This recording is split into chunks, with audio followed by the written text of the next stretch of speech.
All right. Well, as I said before, good morning, good afternoon, and good evening, everybody. Thank you very much for joining us on session 41B, Living and Working in Antarctica, in this SCAR 2020 conference. A little bit different, our meeting, considering the current circumstances that we're all going through. So we really appreciate that you are here with us, and we hope that you and yours are keeping well in this very strange time. My name is Gabriela Roldan, and I am based at Gateway Antarctica in New Zealand at the University of Canterbury. And with Daniela Liggett and Pedro Montero, we thought about this session, giving a room for those research and project updates that have to do with this idea of seeing Antarctica as a workplace. Antarctica has been narrated in many different ways, but very seldom we see it as a place for work, in place where people spend a great deal of time. So we're going to hear from the presenters today, very interesting presentations as well.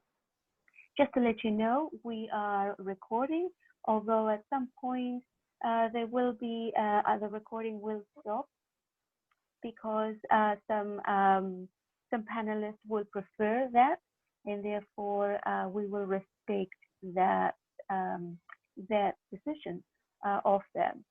As I said before, if you have a question, please do use the Q&A question and answer box that you have at the bottom. So without further ado, I would like to invite our our first panelist, which is my dear friend Ria Olivier from the Antarctic Legacy of South Africa. And she will be sharing with us Antarctica in Black, Expressions of Feelings of Antarctica Through Art. So Ria, I'll stop sharing and give you the reins of the session. Hi, thank you. Hi, everybody. Thanks, Gabriela, for giving us this opportunity. As you heard, I'm from the Antarctic Legacy of South Africa, part of the South African National Antarctic Program. It's a project funded by the Department of Science and Innovation. And that's about it. So I hope you enjoy the presentation, and I'll start sharing my screen.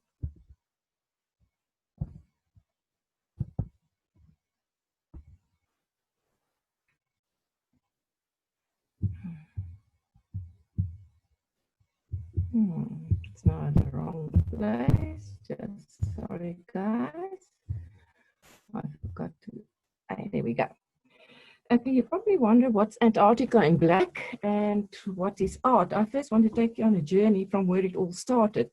So, and obviously Ansha, my colleagues, wished to visit Antarctica. And so, as you can see there in brackets, Jess.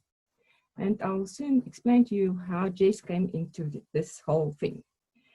It was long discussions with various transport companies and way to get down to Antarctica, and there was not really a way for us. So after a few meetings with Patrick of White Desert, it happens that he phoned us and say, can you leave? It was on a Monday, actually was the Tuesday, if I remember correctly. Can you leave this Saturday for Antarctica? And I said, no, not really. And then he asked again, okay, next Saturday. And I was thinking, okay, 14 days, we'll make it. So all permits, all health certificates, and you know, there's a lot of things to be done before you can get down to Antarctica. And we can only allow 30 kilograms of luggage. We're flying by a jet stream. So here we go. We got a presentation before we left from White Desert, and Patrick, as you see him there in this photo, make this possible for us. He partly or mostly sponsored this trip for us that we were very privileged to do. And as you can see, not by ordinary means, but by Gulfstream, I got to Antarctica. As I said, it was probably on my bucket and on my wish list, and I was very glad that I could go. So there me and Ansha arrived in Antarctica. That was our first view. It's a picture taken out of the jet. Our first time we put our feet on Antarctica soil or ice. Then we were flying by plane from Wolfgang runway to Sunai Station. And it was one of those awesome moments in my life that I had this fantastic feeling in seeing all these mountains. You read about it, you see, you think everything is just white. But here was these dots of mountains that you know about because you've read the scientists that do research about it. But to experience it firsthand was totally another thing for me. And it was experience I will remember the rest of my life. So, and that was our first view also from the plane. It was a twin otter at that stage. We couldn't fly with a Gulfstream to Sanaa, obviously. I'll try and show you. So that, if you can see my cursor, that's where the runway is near Sanaa. And then we landed there and they got us to Sanaa Station. So that was our first view of Sanaa Station. And then we were welcome to Sanaa. And I really had to stop for this picture. Luckily, I have to stop for this candid kind of photo. And they welcomed us to Sanaa. So what happened after this? Mostly me and Ansha were there to take me specifically to digitize all the artifacts, like every photo, every like fridge magnet that was there, every flag, anything that can be of for preservation for later on, that can become an artifact in the end. So I was there dusting this because it was during refurbishment by the Department of Public Works. And Ansha was taking 360 footage. Now, I'm not sure if you watched this earlier session today or at 41A session. There she gave how she worked with it. She worked like long hours till 11 at night when it was quiet and take it. But also we were taking part of what's happening there. This is Marvin. It was his birthday and I must say I made a cake. And on the right bottom, you can see Ansha taking part in the party in our bar on Sanaa. So this all happened. So it was really that we were there only going for 4 days. But luckily or unluckily, I'm not sure how to say, we also experienced the whiteout and they couldn't fly in to come and get us because they was not doing that run at that stage. So in the end, we stayed for 2 weeks. That was brilliant. The only problem is we got like 2 sets of gloves, not enough lotion, not enough drinks, obviously, because that weigh a lot too much, not enough chockies and not enough things to entertain us all the time for that recording. But it gave us time to do and chat to the people that we wouldn't have time in the end. And that was really a fantastic experience. Sitting in with them on the Sunday morning church, Sunday evening actually, doing with them like South Africans do, is braai or barbecue, if you would know it, and have a lekker kuier. Nice if you want to translate it. So, so we experienced the living, relaxing and everything of it. And a lot of things happen in this is 2 out of 360 images. If you've missed this earlier session, that is the dining room of Sanaa 4. So it is very big because if it's only the team that's there, there's just 10 people, but like overwintering this year, the year that we were there was 95 people because it was the refurbishment of Sanaa. And you sit and chat and every breakfast, lunch or dinner, you sit with somebody else. And there was 2 tea times in the morning and in the afternoon, and you sit. I chat to everybody because we're after humanity, so we've got to know more about them. And while I was sitting there, I met up with Jess Verheul. And I asked her what she's doing because I can see she's drawing kind of something in a book. And I've realized, but isn't this an opportunity that I've got to grab hold of? And that's where it actually all started. So although we don't have all the luggage, the most important was our equipment, our cameras and our computers taken there because we've got to have that there. It's also that I realized when I was down there is that you can't just communicate with your family and friends. So the living conditions is fantastic. It's like more like a hotel. Everything is there that you need. But it's like a whiteout. You can't see your hand in front of your eyes. When you look out of the window, there's nothing. It's like the time that we were there, the sun was the whole time was there. So when did I get to sleep in summer? It's different situations, and I think it gave me a real insight in the people that's down there. Although I wasn't there for like 14 months in just 2 weeks, I've realized that I probably won't last 14 months because you can't just go out if you want to. You've got to sign out. You can't go out alone. You can't do this, you can't do that. And I realize why all these regulations are there, but all these people in these different conditions and extreme conditions, it's really a hard life to experience. So after that, what do people do to capture their memories? Normally, they take a camera and take photos. So here's sunlight, and it's a more beautiful, colorful photo. A lot of people take it. This was taken from a drone, actually, of the person that was there when we were there. So it's a beautiful photo. Very proud of our base. I think it's one of the modern bases. And as it's just refurbished, so it's a block A, B, C. You can go to our 360 footage on our webpage, on the SANAP webpage, and you can see, go through it. But if I put it into black, and this is not a sketch, this is a computer version that I've just done. And this is where we get Antarctica in black. So hopefully I will be able to show you a lot of the sketches.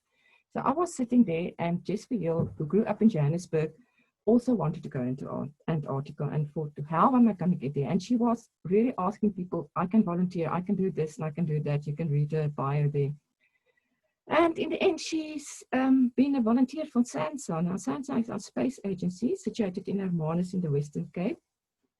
And she volunteered for them and got the time that they do the readings and all that. But, you know, she's still going to have time left. And that's what she did. She's got 100 hours in between work and chores. And looking at lacking a good camera, but having a desire to experience this incredible place, she used pen and paper. And when I was sitting there and paging through a book, I've just realized she really expressed her emotion into her sketches that she's done. She's even done little sketches like postcard size for the overwintering teams that were there for Christmas. And I think they will probably treasure this for life. So it was an experience, one that I dreamed about, one that I will never forget, one that I will remember for all my days. So then me and Jess started on a journey and tried to get this publication done.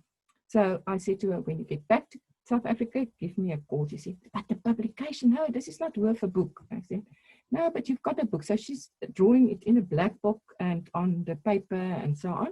And I said, but phone me when you get back. So they got back and we started the whole thing.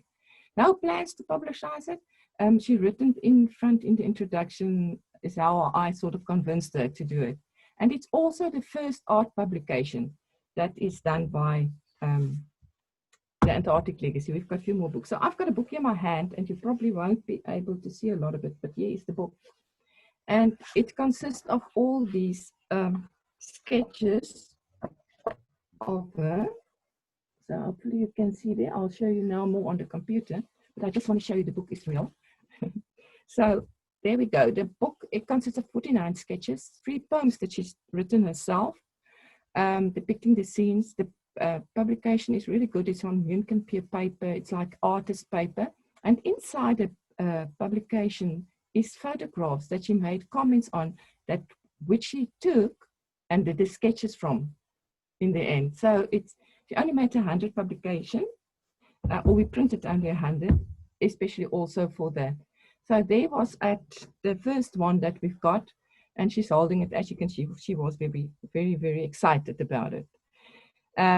Unfortunately, with COVID, we couldn't do our launch in April this year. We're going to probably do a virtual launch a little bit later. We'll see, but not sure yet.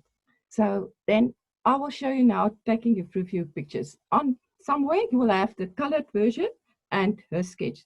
So it's not, I've asked actually an art dealer and I've asked a lecturer at university, what do you think? He said, the expression and the emotion that she put into these sketches is actually magnificent. And I think this book is for me to illustrate, what do people working in Antarctica and living in Antarctica do with their time? You can see some of the detail that she's gone into. There's the flag of South Africa, there's our colors, and there's the base, obviously. And here you will see, it's an iceberg that was on the journey down. And at the back you can see the drawing or the sketch of her, and it's all done with fine liners. It's not like first draw it on with a pencil or something. It's just directly start drawing it. There's another one. I've specially chose this one as it's the radar that they were working on and her interpretation of it. And I think, Gabriella, you will tell me if I haven't got any time anymore, hey? You will tell me, okay. And then, yes, this is my favorite one. It's just on the page, it's the 3 triangles that you can see, and the back is the photo of the ice and the different, I would say, textures and whatever that you see there. Because I think when we all think about Antarctica, we think it's all the same. But if you see the shadows and there's so many different colors, and I think Antarctica can speak actually got a voice speaking to us with these colors if we just listen. And I think actually Jess really listened to this. This is also one, if you can see here in front and there at the back, and her interpretation of it. And this is not yet. I think there's one more. If there's time, I'll show it. This is on the way to South Georgia. And this is also one, just the ice on the way to Antarctica, on the way from Antarctica. Depends which way you want to look at it. And I think if you can see the amount of time that she spent to create that specific emotion when she saw it and how she interpreted it, it's actually brilliant for me.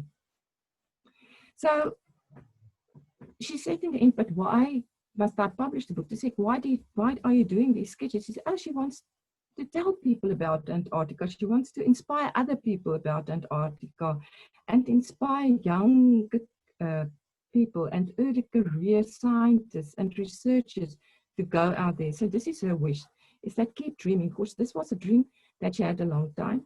It's get out there, challenge yourself, do things you've always wished you've done. Fill in the gaps yourself, believe in yourself, your ability, try new things and persist to judge yourself. And I hope to shine a light and to show you what's going on there. I think that every day is a gift was to her important. If you just see below is the website Just Jigs, or you can contact me if you want a book. And then I just want to say a huge thank you to Jess for going on this journey with me in capturing her experience through her sketches and creating awareness for the white continent. I think this is another way that we can tell people, and it's another discipline that we turn also into. Of course, the first sketch made that we are aware of was done by Sanai One, and that is available on the archive by Theo van Wyk. And that's it. Well, thank you very much, Ria, and thank you for keeping on time. We have 1 minute for questions. If anyone would like to ask a question about this fascinating book that Ria is presenting, in this whole idea of expressing our emotions when we are in Antarctica, it's quite an interesting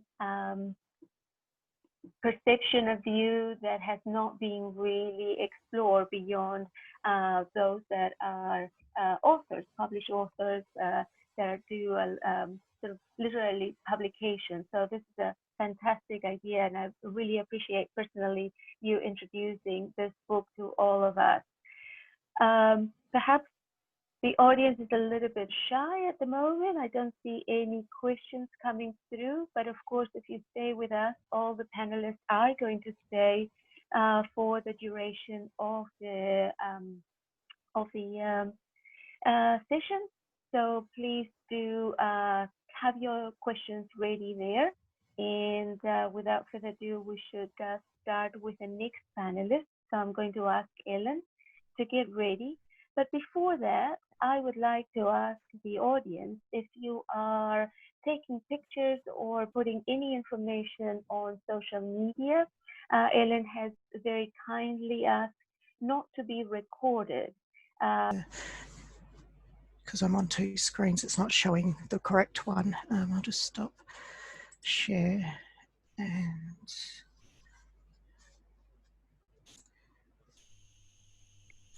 and I have just reassumed the recording. So Yep. we'll be recording the session again. Does that work better? Yes, it does. Perfect. Thank you. Okay. Excuse me. So, as you said, my name's Vicky Heinrich, and I'm a psychology PhD student at the University of Tasmania in Hobart, Australia. Today I'm going to talk a little bit about my PhD project and some of the early findings, focusing particularly on what weather and environmental information and advice people living and working in Antarctica and the subantarctic pass on to new expeditioners or new colleagues. Is that going to work?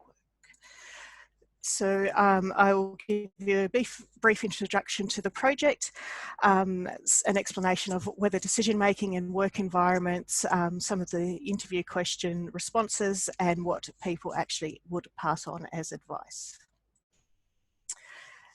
So my personal experience is that I have worked in Antarctica for quite a few winter seasons as a weather observer for the Australian Bureau of Meteorology before I started my PhD project. So that's what sparked my interest in weather decision making and human behaviour, and was the beginning of this journey.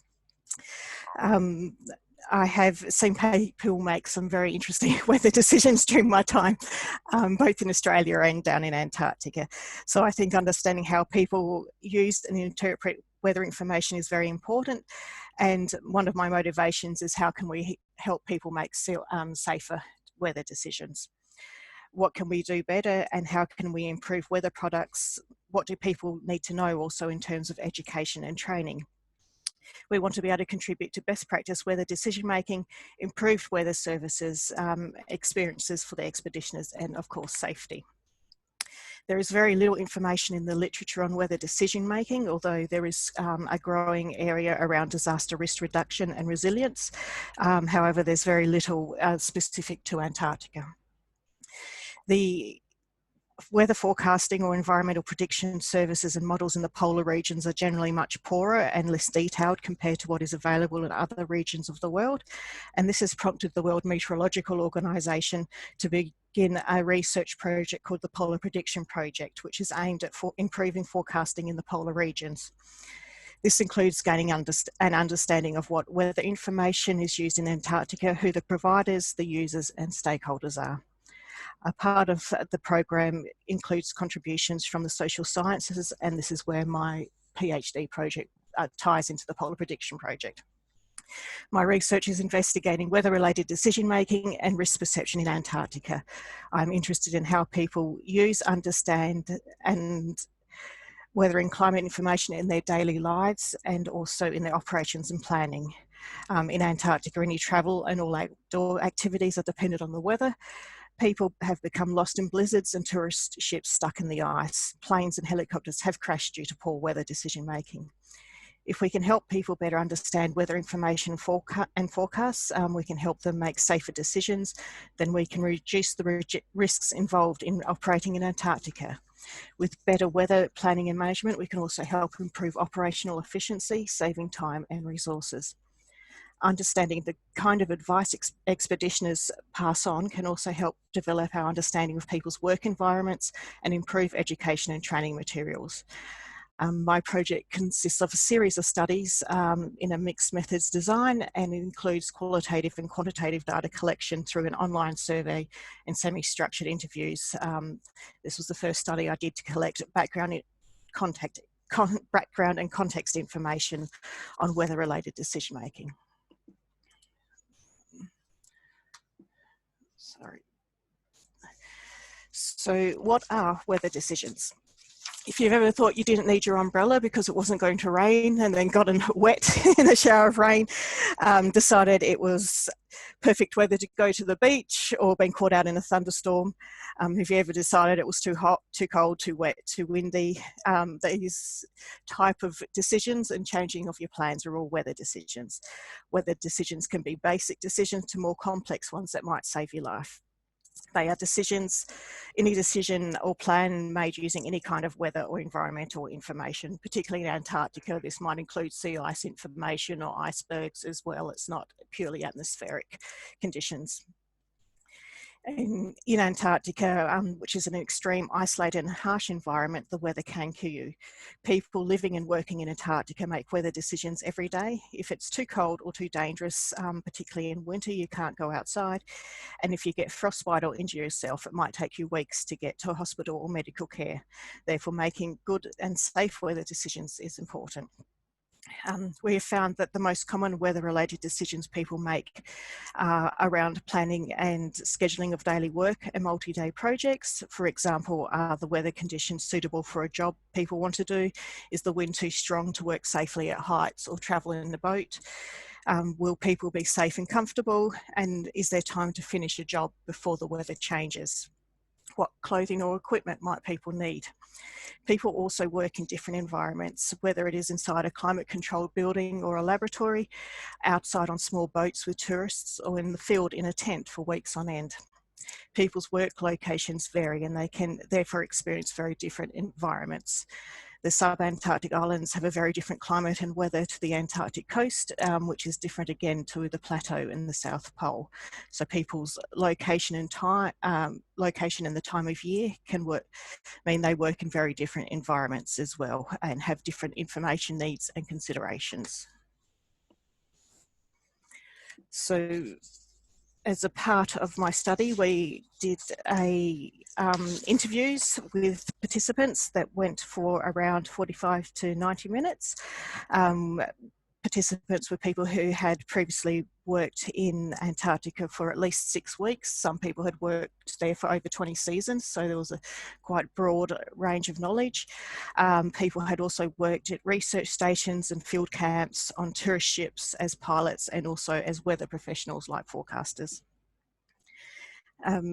People had worked for national science programs or Antarctic programs, and also for tour operators and in the subantarctic islands at various research islands. Knowledge is often passed between expeditioners informally as stories and advice. People will often ask questions of someone who is seen to have more experience or knowledge in a particular area. We were therefore interested in what advice, recommendations or knowledge people who had been deployed to Antarctica thought was important for new expeditioners to know. That is, what specific advice might you give to a new team member? This can give us ideas about what information we could include in education materials and what would be useful to new expeditioners and where we might want to focus training. So one quote from one of the interviewees was, particularly over that resupply period, and when new people are coming in, you often hear people having that chat with each other about how to prepare, also what to expect for winter, and bits of gear and kit to use and look after themselves. So people often have a story of something they learned or didn't expect the first time they came to Antarctica, and lessons learned from mistakes they might have made. Something they didn't consider when they were training or wasn't taught to them in person. A common example is not expecting the wind and having your gloves that you've just taken blow away because you forgot to secure them or put them in your pocket and they've disappeared off down the plateau. People have advice that is location specific, like the direction the bad weather comes from McMurdo, Concordia or Casey. If you see the horizon disappear, it's time to head back to station because there is a blizzard coming in. Being aware of your surroundings and the changing weather is important in staying safe in the field. Appropriate field gear and clothing, layering and taking spare hats, socks and gloves were all seen as important tips and people's tricks for survival in Antarctica. The perception that Antarctica is freezing cold year round, when actually it's not, is often expressed by people who haven't been to Antarctica or say, why do you want to go there? The reality can be quite different to what people might expect, particularly in the summer, where UV and sunburn can be quite a problem. You should always have your sunglasses and goggles and be careful of sweating too much because you can quickly become cold and moving once you aren't moving. Also, gear and equipment needs can be very person specific. Different people will feel hotter or colder and the gear also fits differently, particularly for females. Learning to work in bulky gloves is hard but often necessary to prevent frostbite. The advice people can give also depends on your job and where they are working, and what there can also be environmental concerns and wildlife that needs to be protected. There is a strong ethic of looking out for each other, keeping team members safe and comfortable.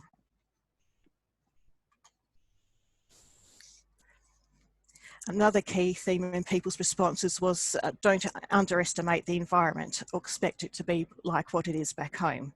This is particularly pertinent to people from Australia or more temperate regions. Some expeditioners have never experienced ice or snow, while others suggest the summer temperatures on the peninsula were very much like winter at home. The weather in Antarctica and the sub-Antarctic is highly changeable. People suggest packing and preparing for the worst weather, always. Even if it is a nice day when you leave a ship or the base, it can quickly change from sunshine and calm conditions to blowing snow and poor visibility or rain. Knowing how to look after yourself in extreme weather, having a contingency plan for when the weather deteriorates are all important considerations. People spoke about experiencing strong winds and the importance of tying down equipment, being in a safe location if it's expecting winds that might get up to 100 knots. For some roles, like pilots, every decision they make is based on the weather, planning alternative routes for bad weather, changing plans or turning back when necessary. Forecasters also mentioned that the weather prediction models aren't as accurate in the Antarctic regions, nor is weather information as easily available or as frequent. People should be aware that Antarctic forecasts are more uncertain compared to the weather service they might receive back home. When local forecasting services aren't available, information sources, websites, and models are passed on by word of mouth between team members.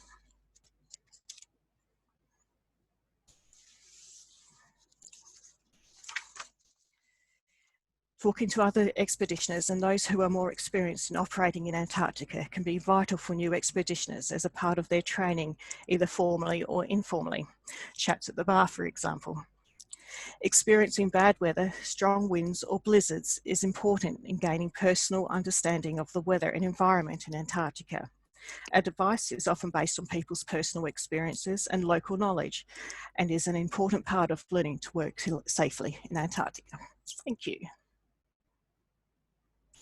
Brilliant. Thank you very much, Vicky. And again, we encourage you to ask your questions on the Q&A box.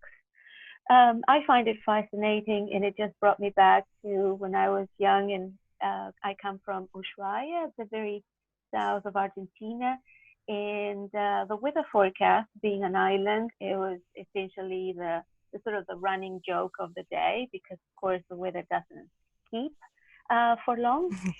But the older folks will always say, if bad weather, you look to the west, and if it looked bad, then just brace yourself for a big storm, and essentially the westerly winds would, prevail and dictate what you do or you cannot do. So I found myself sort of back into my very young years and receiving all that sort of information. So fascinating. Any questions for Vicky, please?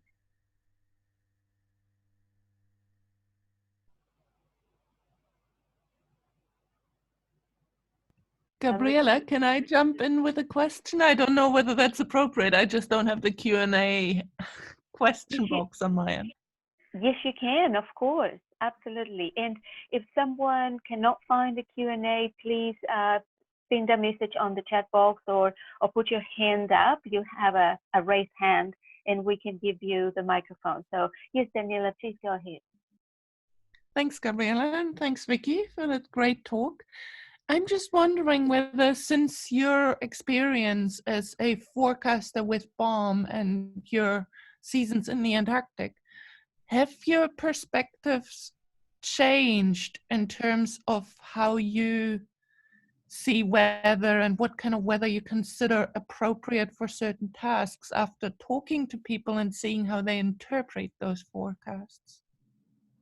Thank you. Most definitely, people have kind of, whether their standard operating procedures can quite often constrain what they're allowed to do, but if they don't have the kind of rules and regulations, they'll have very personal decisions about what they feel comfortable doing. And I also talk to people about what is bad weather in Antarctica versus bad weather at home, and even that can be different because of the environment and no trees and things like that. So strong winds in Antarctica, you won't necessarily have tree branches falling on you.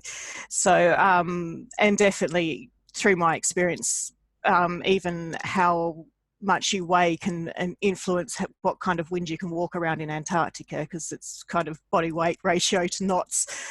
You'll know when you start to get blown over, and quite often part of the field training for people on Macquarie Island, for example, was taking the new rangers out into the field and letting them experience those stronger winds, so they became comfortable and knew they'd survive, but also knew what the personal limits for those people were. If that answers your question, Daniela. Great, thank you. It does. I wonder, Vicky, I've got a question for you, and of course I know what PhD project is like. You've got so many of these rabbit holes to get through and get back to the central, right? Central theme. But are you also collecting information from the people that live in sort of the periphery of Antarctica that will be affected by Antarctic weather in a way? I haven't so much thought about that, but it's a good idea. I have thought about being able to, I want to do some kind of cognitive psychology, so the decision-making experiments. And one of the ideas is to look at Antarctic expedition as a group and compare that to, for example, an Australian sample. And I had thought about people who live in North America or Scandinavia who are used to sometimes worse conditions than in Canada than you might experience in Antarctica. So comparing people based on that kind of climate region. So definitely if we could speak to people in South America, it would be another great example to see if there are differences around that weather salience and understanding. Sure. As it always happens in these reunions, these meetings, whether it is in person or like now in this little box that we can all see each other, there's always collaborations coming through, ideas coming through. So expect to receive an email sometime soon. I see Ria has a question. Go ahead, please. Sorry, I tried to write on Q&A. Something's wrong here, not your problem. Vicky, I actually just want to make you aware of it. If you go onto our SANAP website, we've got a specific section in there, advice for overwinterers, and you're very welcome to go and look at it and probably use it in your PhD. And another thing is on our Antarctic Legacy archive, there are interviews, but they're not available open access regarding the SCAR policy of 39, that it's not personal information, not to be open access. But if you are all ever interested in it, I can make this available to you and you can go through some of the interviews, because it's interviews of people that overwintered or people that just spent the time of 2 months during takeover. So, but you're very welcome to go and have a look if you want. Oh, that'd be excellent. Thank you. Yeah, kind of part of this is trying to just get some background information and build a body of knowledge around the types of decisions and whether that's changed over time. Definitely the quality of the weather forecasters and the services and how people access Antarctica, obviously travelling has definitely changed. So I think there's a growing field, and climate change, obviously things will probably change again. Great. We have one last question for Vicky. Is from Elizabeth, and she says, thank you, Vicky, a fascinating subject. People's emotions are often bound up with the weather. Are you looking at this in relation to decision making? From the perspective of like risk perception, so people's feelings influence how dangerous or their perception of risk. So that's probably the direction I'll take with looking at people's feelings and experience, and that ties into if they've never experienced a thunderstorm or they've never, stepped in a ice crack in the ice and thought, oh, sure, I could keep going. how do you convey that kind of feeling? And if it's something you've done previously, you might either think, oh, that's dangerous, or you might think, last time I survived, I'm fine. So definitely people's personal feelings is very tied up. And even amongst tourists, you'll see someone who gets so involved in taking photos of a penguin or a seal that they'll get a little bit too close to said pet seal and might be at risk of being bitten. So even from terms of risk perception in terms of wildlife and things like that, definitely people's feelings are a consideration. Brilliant. Thank you, Vicky. And we are going to ask Peter to get ready for his presentation. So the next presentation we have is from Peter Taylor, and he's representing Antarctica, New Zealand. And his presentation is Validating a Sustainable Antarctic Station Design and as Built, a New Zealand Customs Sustainability Accreditation Tool. We can see your screen, Peter. Very good. Can you hear me all right? Yes, we can. Thank you very much. Very good. Thank you for having me along to this conference. It's great to be here, albeit not in person, sitting in my office in my home in Christchurch. All right. So, yes, my talk today is around the Scott-based redevelopment project, which Antarctica New Zealand is embarking on at the moment. And my role within that project to lead the sustainability in design and the environmental components of that rebuild. So in today's presentation, I just want to give you quickly an update on where we're up to with the Scott-based redevelopment project. So we're currently in a develop design stage. So this means that we are fixing the physical layout and footprint of the new station.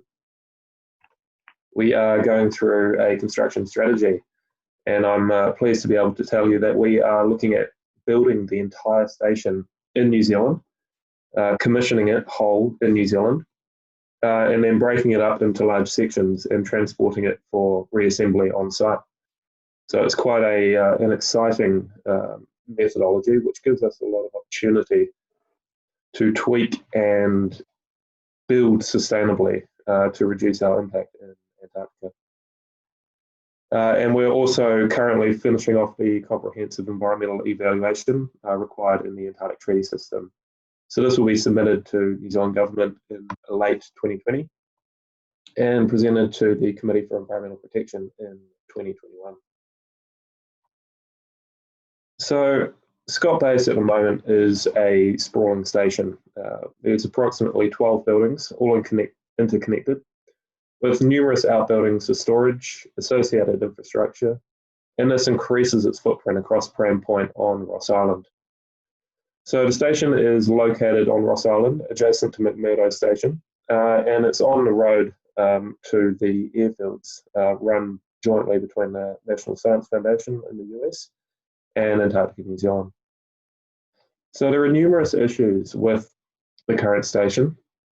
We have an evolving science portfolio, and the buildings currently aren't fit for purpose for that. A lot of the buildings are reaching the end of their design life, and a decision was made to replace the site with a brand new station. And so if you're interested in further details on the actual redevelopment project and how it is evolving, there is a talk by Simon Shelton, the project manager, and Hugh Broughton, the project architect, at the COMMAT Symposium for Station Modernisation. So much of the operational issues that we have currently with Scott Base are being designed out with the proposed new station. And here we have a concept drawing of 3 interconnected 2-storey buildings, which will replace all of the facilities from the existing Scott Base, and they'll remove the need for numerous outbuildings and external storage. This design is largely driven by user requirements, which are centered around Antarctic operations, engineering support, science, and base services. Whereas the sustainability requirements came in a different form, which aren't necessarily visible on a rendered design. And I'd just like to note this is an early concept, so the actual station being designed looks slightly different and significantly smaller. And here is just another rendered view, which shows the new Scott Base, or the proposed Scott Base, in relation to Crater Hill Centre, Observation Hill to the left, and McMurdo Station, which is just out of view.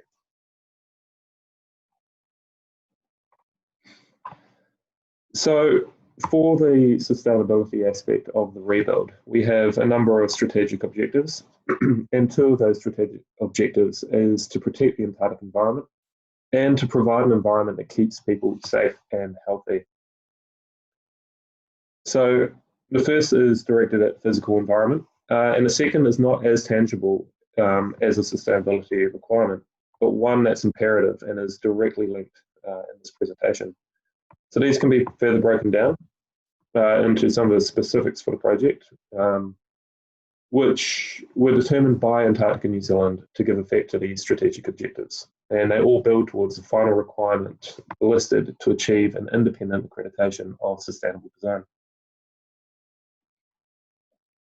So what is sustainable design in this context?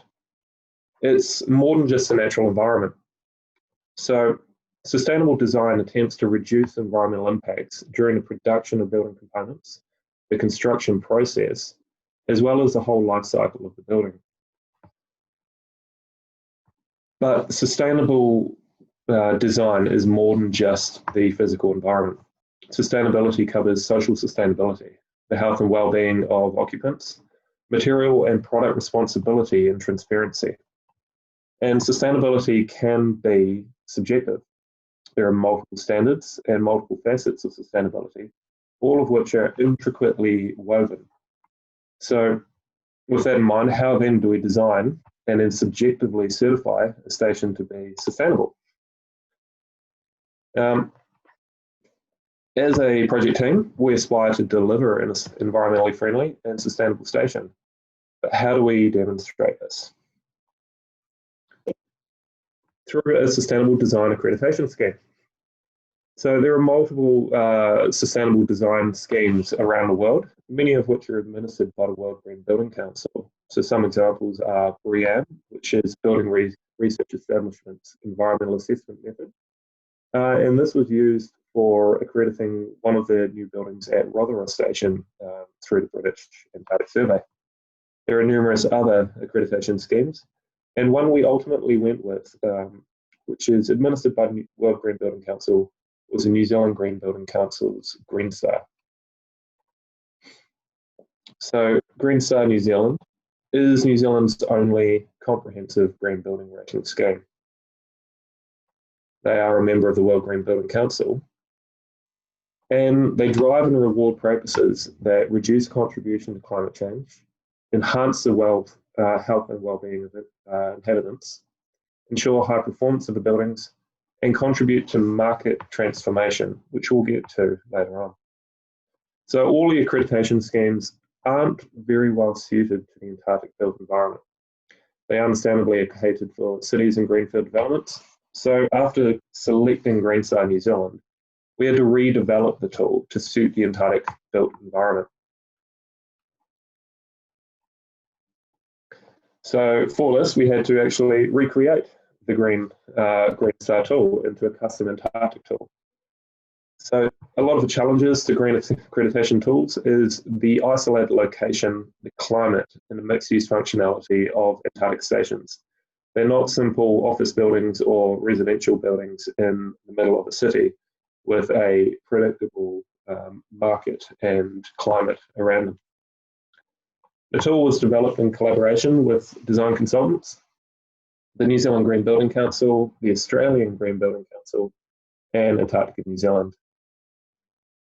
And some of the major changes to the tool to suit Antarctic operations include re-emphasising environmental quality to occupant health and well-being, excluding transport, having an emphasis on operational policy development for ongoing operations of the station, and having an emphasis on environmental protection, which is based through the environmental protocol to the Antarctic Treaty System. So what's involved with the tool? There are a number of modules within the tool with a number of credits which we must demonstrate that we have achieved. So under the management, we have modules including commissioning and tuning of the building, adaptation, resilience, building information and commitment to performance, metering and monitoring of building systems, responsible construction practices, having policies in place for operational waste and designed solutions for operational waste management, and looking at site planning and layout. Under occupant health and well-being, a very important component of Green Star, we have quality of amenities, which in the Antarctic context is particularly important for the well-being of occupants spending long durations in Antarctica. We have a lot of components around the quality of the environment, so indoor air quality, acoustic, lighting, visual, and sensory, all providing benefits to the health and well-being of occupants. Things like universal design, not always considered within Antarctic design, enters in here to future-proof the buildings for more universal operations. There is a large component on energy, looking at greenhouse gas emissions and peak electricity demand reduction. Also looking at water efficiency, where water production is a very high use of energy. And one thing which in my abstract I touched on that we'll have some preliminary results. Unfortunately, I lied. We do not have preliminary results yet. It's still underway and the modelling is partway through, where we have a life cycle impact assessment, which is modelling the embedded and operational energy impacts of every product that goes into the building. And so this drives responsible building materials and sustainable products.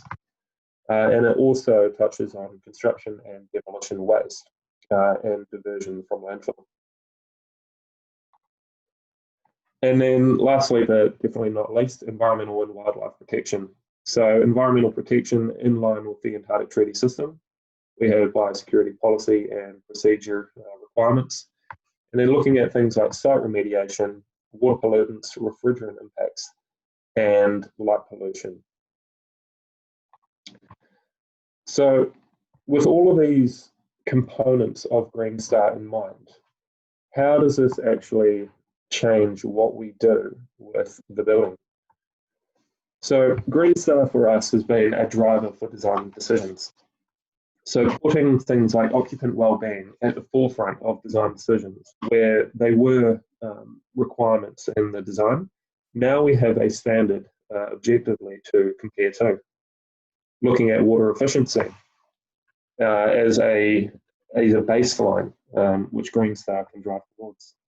The commissioning and performance monitoring of the building, where using this tool requires us to take into account the next 20 years for the future operation of the building and make decisions which drive an operationally efficient building. Energy and greenhouse gas emissions. Now we have a modelled response to reduce embodied and operational emissions. And through driving the sustainable design, we now also have an independent validation of sustainable practices and outcomes.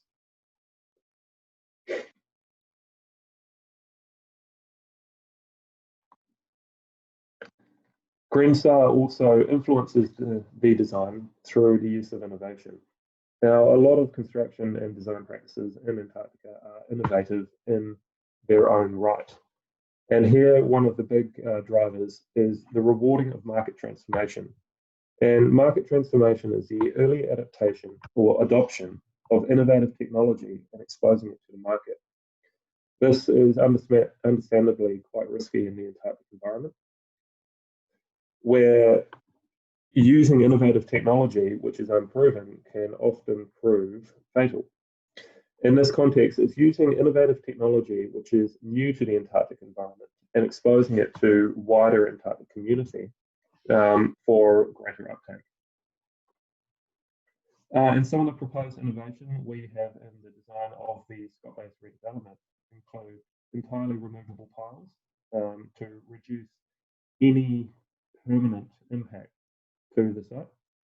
We have a full commissioning off-site, so commissioning a brand new station in New Zealand and introducing soft landings So once the station is operational, that is already well used.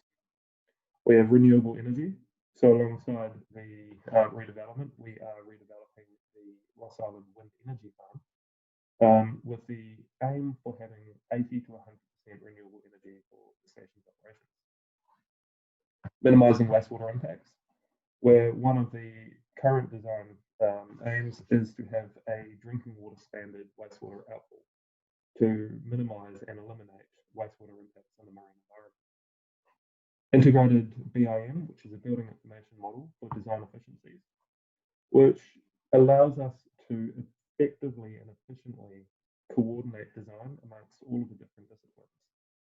And Tiaranga design, which for New Zealand is particularly important, which is taking the cultural aspect and the cultural narrative of where we are from and why we work in Antarctica, and including this in the design of the new station. So our next steps, of course, we are still in design and we're yet to start construction. In June 2021, we'll go through a full design review and aim to achieve 5 out of the 6 possible stars in Green Star in the design review. The learnings from Green Star will be put together for an information paper to the Committee for Environmental Protection in 2021 as well. And lessons learned and the sharing of our experience with the tool will be presented at ComNat in 2021 as well. And I'd just like to thank a lot of our contributors, which are both from Antarctica, New Zealand, and also our design teams around the world, including the New Zealand and Australian Green Building Councils as well. Thank you very much, Peter. We've just gone a little bit over time. We've got a couple of questions here. I was wondering if you could get closer to your microphone, because at the very end we were losing you a little bit. Apologies for that. Much better, thank you. Wondering a couple of questions that have come through. One is, will the Chelsea cucumber color theme continue at the good old Scott Base? We have not decided on the final colour. It'll go out for public consultation with a number of options. Chelsea cucumber green is one of those options. But we would like to maintain the history of the station through colours that have been used in the past. You may have to hire some bodyguards. There's going to be a riot if you change that colour, I would say. Next question, Brian Linton wants to know, how were the Aotearoa New Zealand Antarctic research community and partners consulted about the new base? Is sustainability both as an operational entity and a research facility? So the New Zealand community were consulted throughout early design stages from a user functionality point of view, particularly. When it comes to the sustainability, we took guidance from design teams and the New Zealand and Australian Green Building Councils, which have extensive experience in the sustainable design of buildings. So we relied on experience there in the development of this tool. Brilliant. Thank you, Peter. We're going to move on, but there is another question from Hannah on the Q&A box that I will encourage you, if you wouldn't mind typing the answer, please. I am collecting all the questions and answers as well. So if people later would like to have these available, please do let me know. And so without further ado, I would like Caitlin, if she's ready. Peter, if you would like to stop sharing your screen, thank you very much, and get Caitlin ready for her presentation. So we've got Caitlin from Bond University. Biophilic design in Antarctica, connecting to nature through architecture. We can see your screen, Caitlin, if you want to put it on presenter mode. There we go. Brilliant. Take it away. Thank you. Thanks. So I am from Bond University in Queensland, Australia. However, with COVID-19, I have relocated back home to Vermont, USA. So I am jealous of everyone who's out there in the Southern Hemisphere and your winter time. There's a reason why I do research in Antarctica. I like the cold. So my PhD research looked at how biophilic design has been used inherently through architecture and through the history of architecture in Antarctica. So biophilic design is used to foster the inherent love of nature that was identified in biophilia. So this was developed out of a need to survive. And so what better place to look at this than an environment that shelter is necessary for survival, an extreme environment, which is what led me to Antarctica. That also narrowed looking at the span of time down to a more manageable time period versus another place in the world as well. So this looks at not just how it was incorporated within the living environments, but also looking at what was prioritized with nature, whether this was our endemic nature from Antarctica or whether it's alien that they brought with them and how it was incorporated that way. So to do this study, I developed a timeline and identified 3 key building periods in Antarctica. The first being the heroic age of exploration, in which I took Scott's Terra Nova hut and Mawson's huts as my cases for that time period. The next one is the International Geophysical Year, and looking at McMurdo Station and Casey Station. Then for the third, the International Polar Year, looking at Amundsen Scott South Pole Station and Halley 6. Looking at these, they show the breadth of time as well as different areas of the continent and different population sizes. So what those do for me is they create the base to work from and the fabric to pull from. With that, I looked at Stephen Kellert's biophilic attributes. I pulled from his 2018 publication, which narrowed down his original 72 attributes down to a much more manageable 25 within these 3 different experience types. The first being the direct experience of nature, then the indirect experience of nature, and concluding with the experience of space and place. So this looks at a variety of different approaches to attributes that are found within the traditional built environment. Now, this approach was not developed with Antarctica in mind. So my first approach was to look at the examples that he gave in his publication, whether that's different colors or the incorporation of daylighting, how materials change over time, the incorporation of imagery, the sense of place and spirituality, organization of the structure, and how it relates to nature. So I cross-referenced my case studies through the different attributes, and then how Kellert's identification of those attributes is illustrated in those cases. Now this led to some significant gaps. You can see that many of our examples lack any tie to our cases. So from there, I looked at, well, how did Antarctica cope with this, or did they? So this looks at different unique attributes that Antarctica presents, the 24-hour darkness versus 24-hour light that Kellert wouldn't necessarily anticipate, using snow or ice or desalination for your water source. And from there, I started to fill in those gaps to see how biophilic design was used within these cases.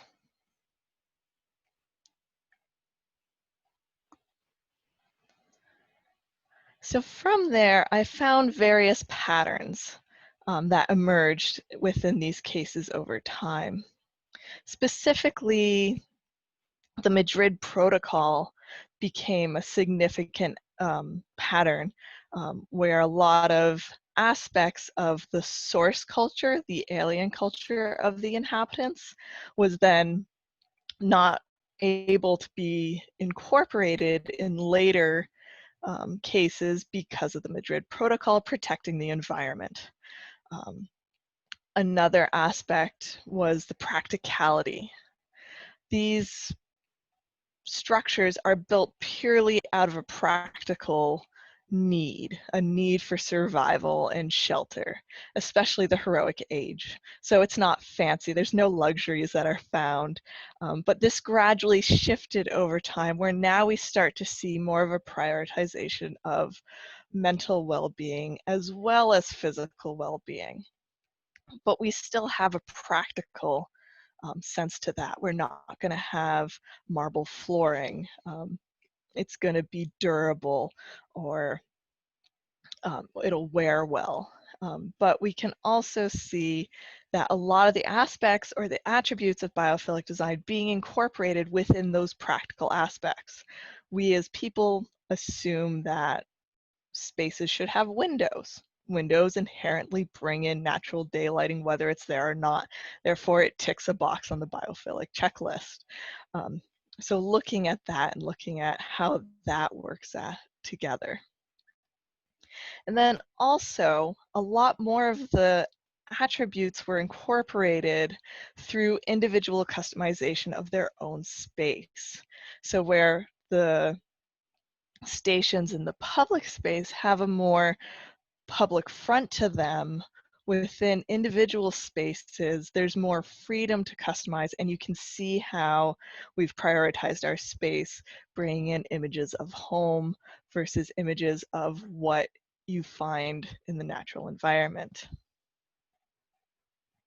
Some of these factors that I identified, technology obviously plays a role. Technology not just in the building industry or in material availability, but also in being able to transport materials.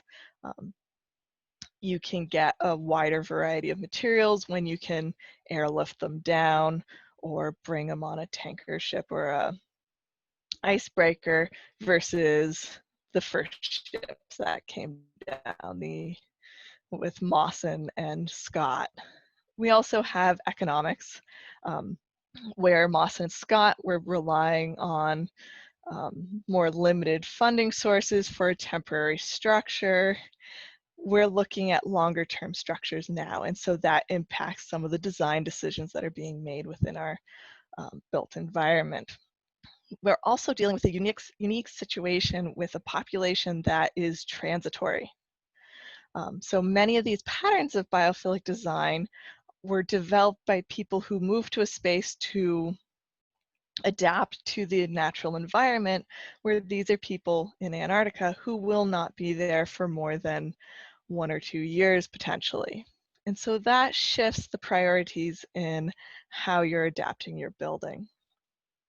But overall, there is a shift towards a deeper, more cognitive approach of incorporating or tying to the natural environment with the later stations, where the first ones it was purely keep that nature out, it's going to attack us.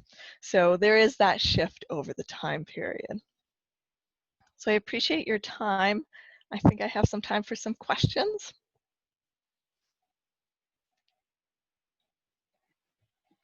That is correct. Thank you, Caitlin. And yes, we do have time for questions. So please, if you have any questions for Caitlin, you can type them on the Q&A or the chat box because we are looking at those.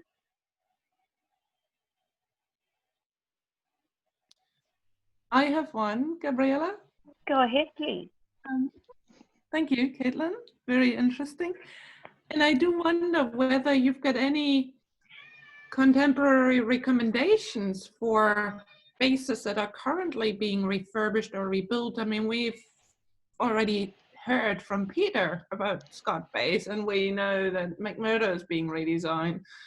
And same goes for a number of other stations that are getting older. What would be your main recommendation based on your research? Oh, that's really hard to narrow it down. I do have a list of recommendations at the end of my thesis. I think trying to make spaces that still tie the occupants to the outside is very important. From everything I've read, is that when you pull people away from being aware of their surroundings, even if they're alien and foreign surroundings, it really creates a disconnect. And I think about like the stations that historically became buried in snow, and so you had no windows, you had no sense of where you were. It's very important for the occupants to have that connection, to be able to experience the outdoors, and have that tie and appreciation for what it means to live in Antarctica.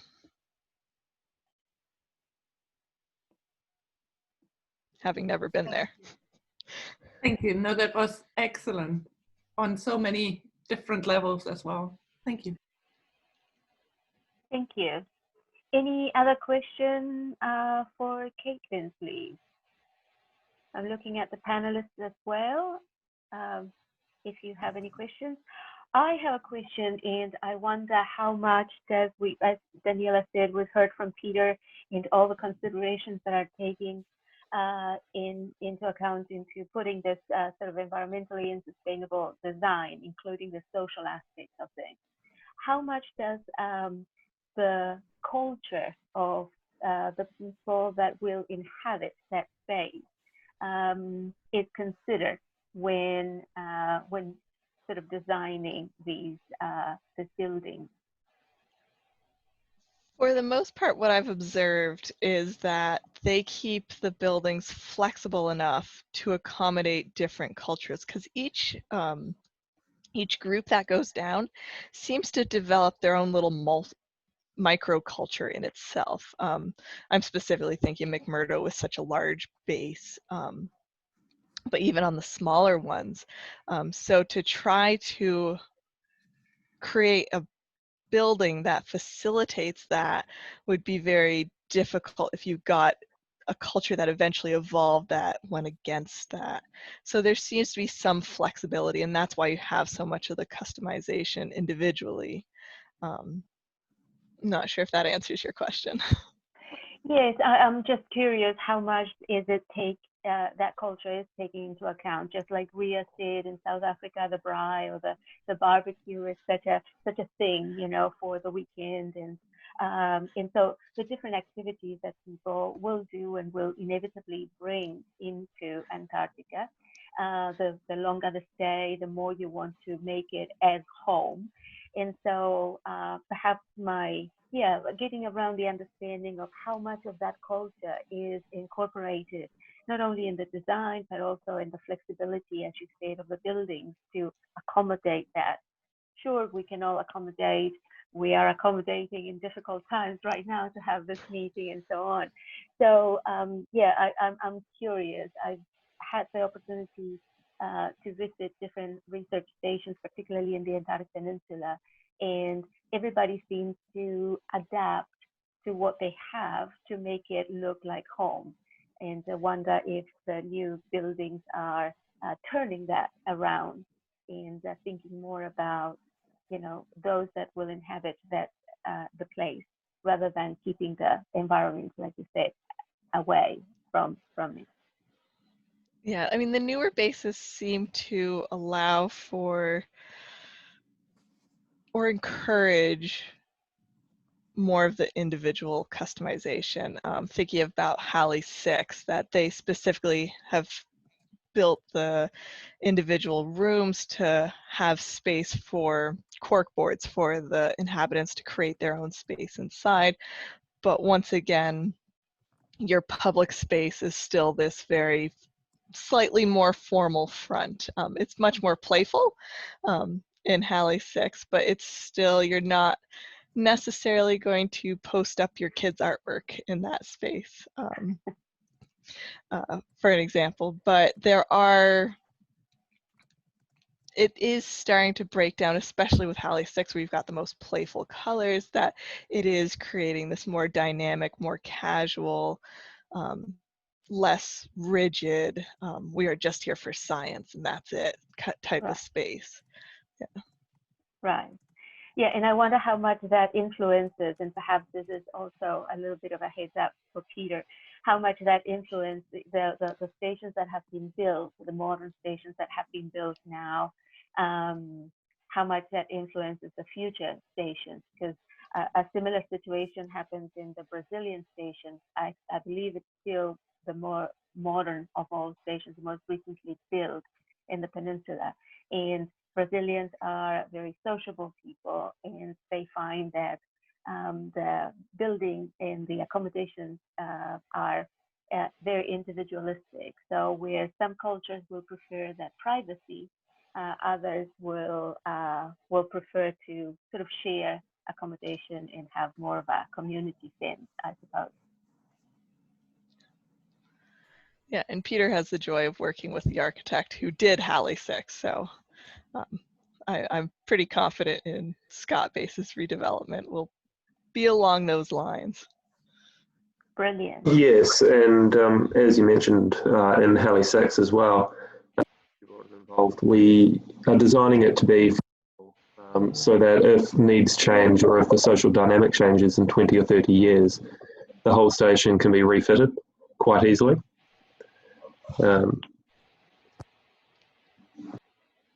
Great.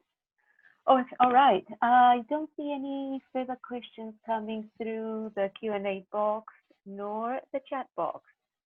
So, Caitlin, thank you very much for your presentation. And thank you, guys. Even though we're just a few minutes ahead of time, I would like to invite Emmanuel to share her screen with us. Emmanuel is in Paris at the moment. We can see your screen, so if you want to start from the beginning, yes. That is great. And I will unmute you so you are. Oops.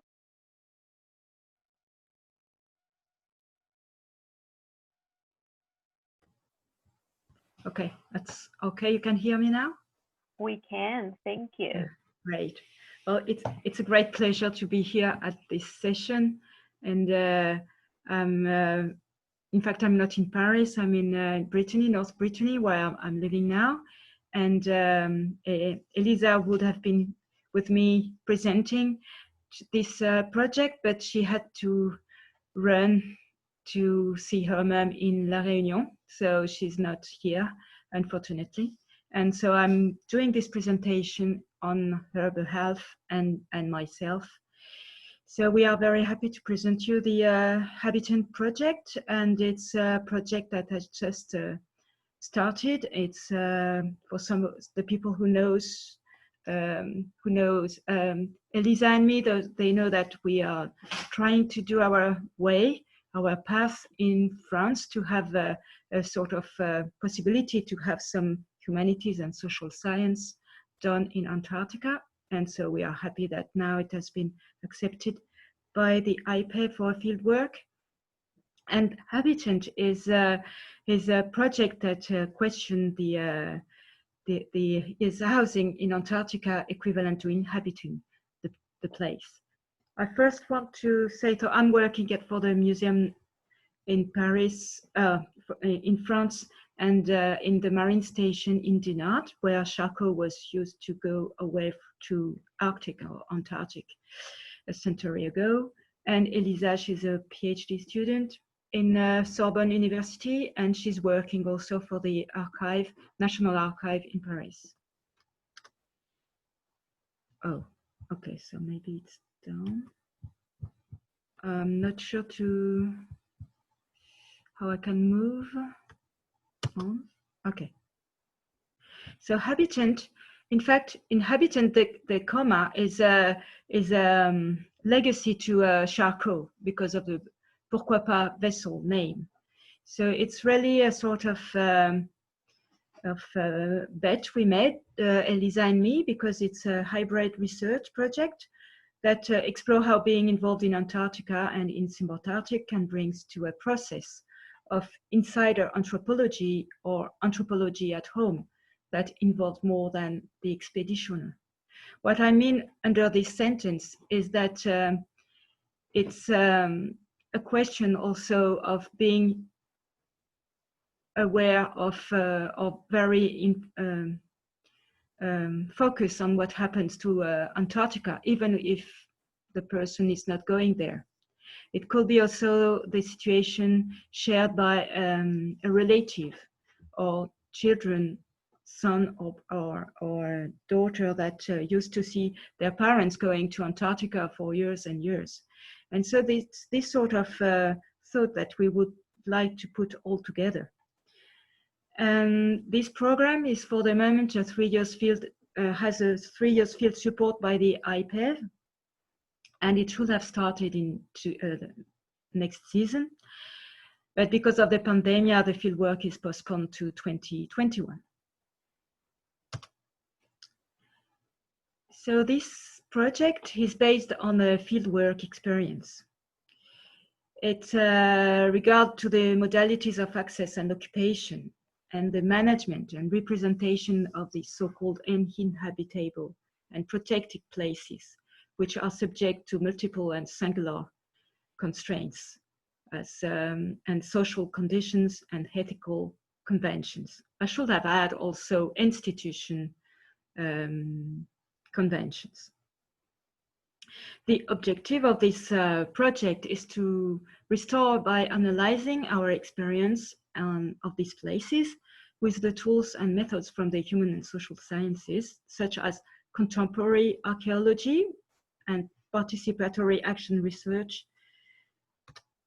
And the challenge of this program is also, like for the HAS, is to foster the emergence and or at least to grow in France of research community in the human and social sciences, to encourage dialogue between disciplines and non-institutional approaches from civil society.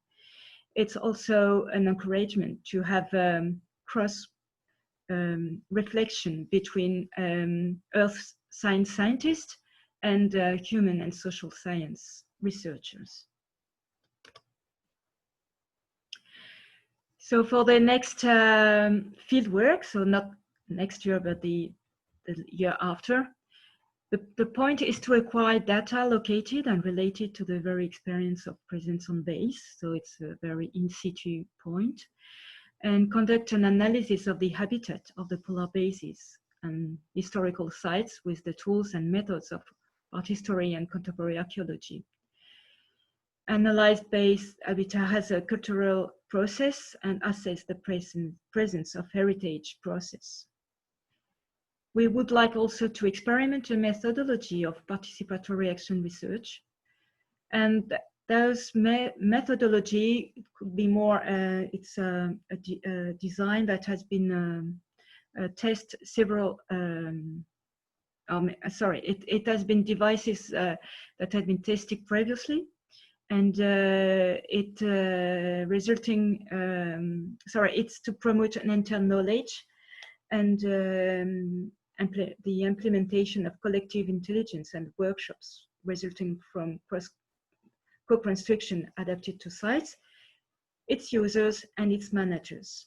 Those devices have been tested already here in Brittany and other places with researchers of different population and different people. And we would like to conduct this device on basis and on board during the our coming south.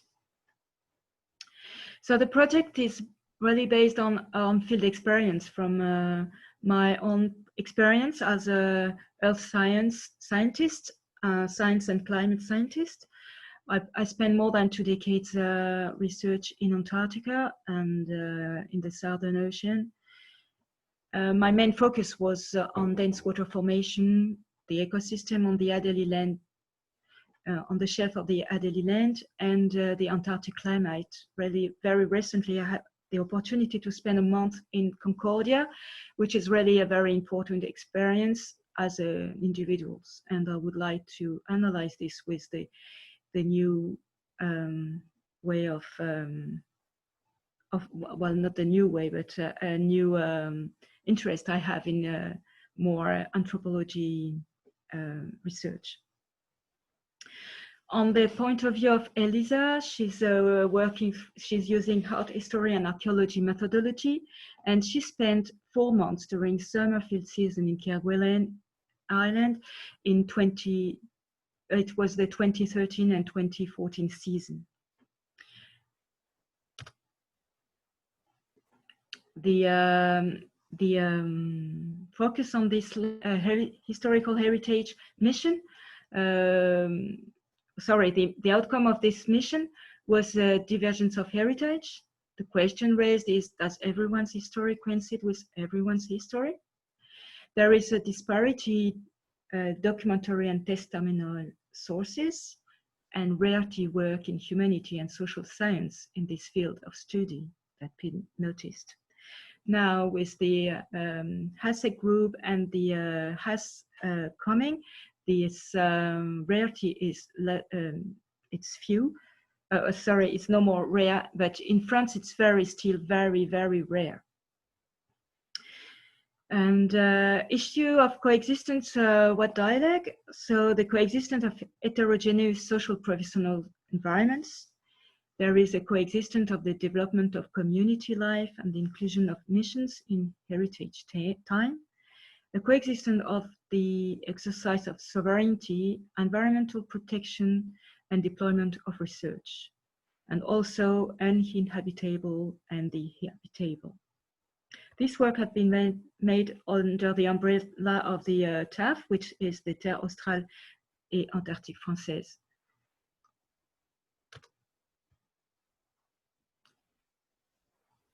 The question raised is inhabited Antarctica and in Terre Australe Française process and modes analysis in the bases located in Kerguelen, Crozet, Saint-Paul, and Amsterdam, and Terre Adelie.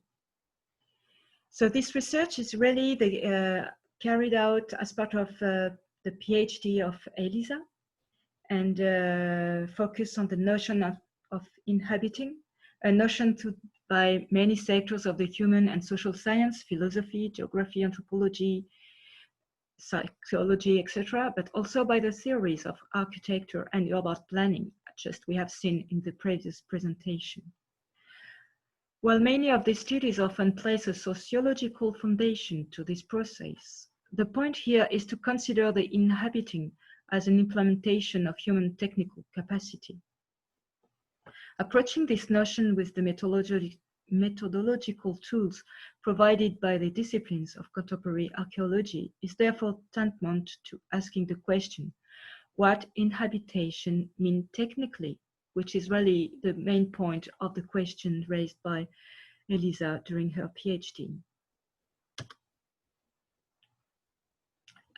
For the conduct of this study, the Habitant program responds to a need for access to the field. And that was really pushy for us to propose an IPEV program, because the IPEV, to have a fieldwork, we need to have a project accepted by the scientific committee of the French Polar Institute. So on the one hand, it will make it possible to compare the theoretical model mobilized with a participatory observation of life on the base. It will then allow a comparative approach to the data collected during the first mission carried out in 2013 and 2014 in Kerguelen, and will also compare two experiments carried out several years apart. Finally, it will enable an investigation to be set up with an among mission personnel, as well as with the players involved in the contemporary polar history in metropolitan France and Réunion, Iceland, where the headquarters of the French Southern and Antarctic lands and the home part of the Marine Defense, and now the new Astrolab. The fieldwork will be conducted on board and on base. The sites that we want to sample is the Terra Delhi, the Mondeville Station, and the Robert Gilliard Station. The old name of Robert Gilliard Station was Cap Freedom, for those people who knows this one. And also the approach of the traverse that supply the Concordia Station with truck from Robert Gilliard Station. And if we are lucky, Port Martin and the Astrolab, which is the supply vessel that is conducted now with through the French Navy. Observation and experimentation of habitat practices, pedestrian prospecting, manipulation of space by traffic and installation, recording of field data by photographic survey, distribution of paper and dematerialized questionnaires and individual interviews. Analysis and collection of photographic of testimonial data from archives and books will be collected. And we would like to monitor and collect participatory action research devices. I jump on the references, and I would like just to follow some inspiration by John Muir. And into Antarctica, I lose my mind and find my soul. And this is a good, remind me the second presentation we had about more spirituality in Antarctica. So we may have some discussion about this later on. In a more academic way, I will say that is Antarctica as for Earth science, a low noise laboratory for humanities and social science. Using Antarctica as a living lab to encourage creativity and serendipity in situ and in ex situ toward human living and on Earth issues. And the last two presentations we had make me a good direction of this idea of using Antarctica as a laboratory for other places on Earth, just to question the way we are managing our presence on this planet. So I thank you very much. And you can contact me or Elisa at those two addresses. Brilliant. Thank you very much, Emmanuel. Brilliant as always bringing a different perspective to how we view Antarctica. I believe Daniela would like to say something. So please go ahead. And in the meantime, if you have questions for Emmanuel, please use the Q&A box.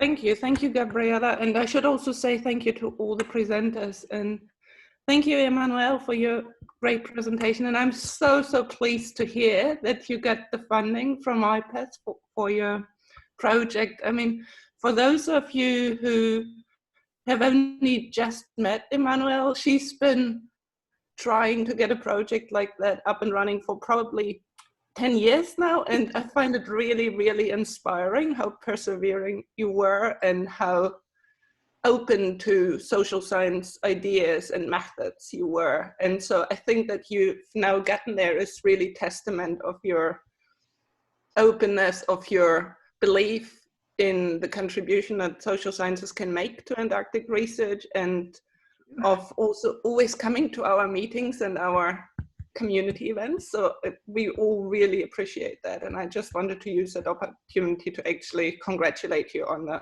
grant.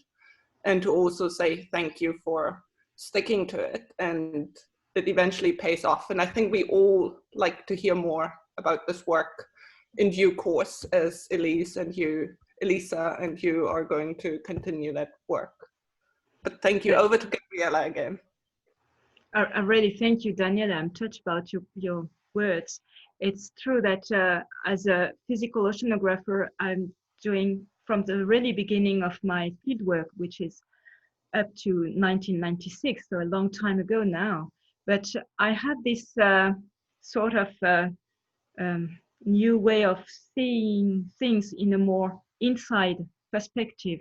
And I was very interesting about Elaine's presentation about spirituality and religion in Antarctica. And also the question raised by Brian about the non-religious spirituality that exists there. And I've been very happy to see that Rhea and Ante have been able to be on the fieldwork, because it's so different to be on site. And last year, I experienced a month in Concordia, which is totally different from Dumont d'Urville and totally different from Kerguelen from the ship. But there is a deep sense inside, which is close to spirituality, that is the same. So I think there is a lot of exploration to do in more inside way, and that connect us with what happens to us in this new this sort of shift we are experiencing during the COVID, and which just the focus on things are going on already. And I'm very happy to see that there is a shift also in the building, as Peter and Kathleen present us. And just to let you know that there is also an initiative in France to do so for Dumont d'Urville, with architects that spent all the season this year to make a plan for a rebuild. So yeah, but I'm too talky. Let's brilliant. If there is no question. Always delightful to have you in the session. And I'm just going to share my screen. Let me see, because I am just going to make a plug. Can you see my screen now? Oh, yeah. So it's just a little plug for the other sessions that are coming up for humanities and social sciences. And so, as you may know, that is the main website for the other events that are happening this week. And so please do go ahead and please do support all those colleagues and presenters that have put a lot of time and passion in preparing their presentation. And if there are no other questions, I will give the floor to Daniela so she can give us sort of the last remarks on this session. Thank you, Daniela. Thank you, Gabriela. That's very generous of you, especially seeing that we are already over time. So I actually just typed in my few comments that I wanted to thank everyone for this really interesting discussion and for the wonderful presentations and for sharing your work in this rather novel format. It was great to see you all, and of course we hope that you'll all stay safe and well, and that we see you in person again in the not too distant future. And in the meantime, we really hope to see you at the business meeting on Thursday, and you see it there on Gabriela's screens that there are 2 times, one in the morning and one in the one more conducive for European and American participants, and one probably more for the eastern side of the globe. So we'd love to see you there, and I hope you all stay well. And thank you, Gabriela, again for chairing this so very nicely, ably. So yeah, have a good day, everyone, and a good night. My pleasure. So thank you, everybody, and please stay in touch and do attend the other sessions. So I will stop sharing and say goodbye to you all. Thank you so much to all the presenters. It's been wonderful to have you here. Thank you for everything. Thank you. Good night, everyone. Thank you. My pleasure. Thank you. Bye-bye. See you this morning. In 6 hours, like say Raya.